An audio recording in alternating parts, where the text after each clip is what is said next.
కొత్తిమీర రోటీకి కావాల్సిన పదార్థాలు: కొత్తిమీర 1 కప్పు, పుదీనా కొద్దిగా, పచ్చిమిర్చి 2, అల్లం తురుము కొద్దిగా, గోధుమ పిండి 1 కప్పు, క్యారెట్ తురుము 1 కప్పు, బీట్రూట్ తురుము 1 కప్పు, ఉల్లిపాయ ముక్కలు 1 కప్పు, ఉప్పు సరిపడా, నూనె 2 టేబుల్ స్పూన్లు. కొత్తిమీర రోటీ తయారు చేసుకునే విధానం: ఒక మిక్సీ జార్లో కొత్తిమీర, పుదీనా, పచ్చిమిర్చి, అల్లం తురుము వేసి కాస్త నీళ్లు పోసి మిక్సీ పట్టుకోవాలి.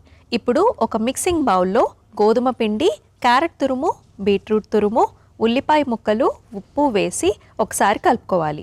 ఆ తర్వాత మిక్సీ పట్టుకున్న కొత్తిమీర పేస్ట్ వేసి కాస్త నీళ్లు, నూనె పోసి ముద్దలాగా కలుపుకోవాలి. తర్వాత ఉండలాగా తీసుకుని చపాతీ పీటపై వేసి రోటీలాగా ఒత్తుకోవాలి. ఇప్పుడు స్టవ్ వెలిగించి పాన్లో నూనె పోసి వేడైన తర్వాత అందులో ఒత్తుకున్న రోటీ వేసి నూనెతో 2 వైపులా కాల్చుకొని సర్వింగ్ ప్లేట్లోకి తీసుకుని సర్వ్ చేసుకుంటే కొత్తిమీర రోటీ రెడీ.